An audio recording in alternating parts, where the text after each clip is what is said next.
in these boxes. But for right now, we're going to talk about blue, red, day glow, orange, and black. 2 of these are permanent. The black and the red will get you in trouble because the line, once it's there, it's always there. You think that's all you got to worry about, right? To make a permanent chalk line? Well, sort of, because rainwater, snow will widen and blur and make less distinct the lines that maybe you've just got to have perfect. Now, on the other hand, blue is semi-permanent. I mean, it lasts a long time, maybe longer than you want. This day glow orange is very vivid. You can see it in low light, but it comes off almost as easy as white. Now, one of these chalk boxes, let's see, is it this one? Yeah, that has white chalk in it. If you've got to work inside a house, snap a line across a carpet, snap a line down a white drywall wall for the, the standards for a stair railing. Don't be afraid of the white chalk. It'll brush right off.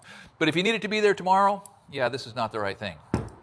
Let's say you got a brand new chalk box, like this little DeWalt Atomic, which, by the way, is a pretty nice size if you're not doing big, long layout lines all the time. It fits in your bags, and I'm going to fill it with black chalk. Here's the mistake that people make when they get a new chalk line. They open it up, they open up the port, and they fill it with chalk. They just pump the chalk in there until they can't hold no more.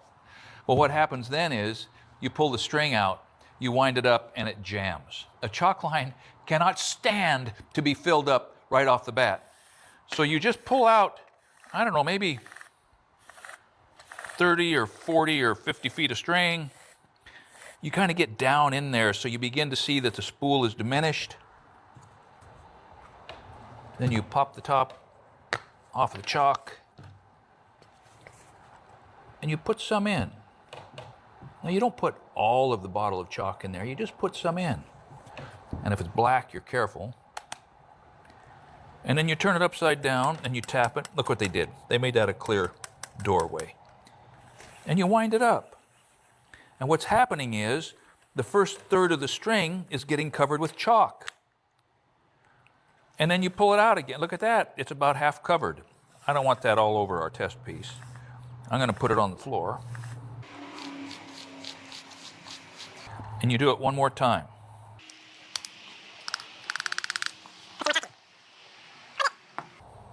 Tap it down.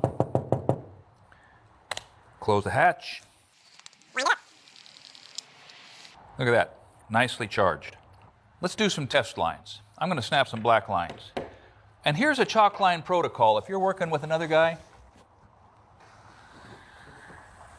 look at that black making a mess. Yeah, you got to learn to control that. You get it over here and you knock off the extra chalk before you put it down on your substrate. And you don't need to pull it back like a bowstring. It's just a little bit. This end, that's a nice crisp line. I don't want too much more chalk on there, so I'm going to hold it upright. I'm going to reach over there. I'm going to hook it. There, that's better. See that? You just control the chalk. You come over, you lay it down carefully.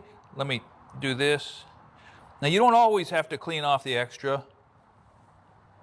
You'll learn when it's important. Now, here's the thing.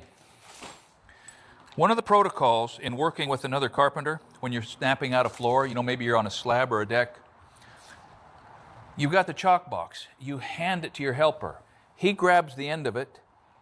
He winds it around his finger at least once. So when you're pulling the chalk box out, if it hangs up, it doesn't just pull out of his hand, hit the floor, and put a big, ugly black mess on the floor.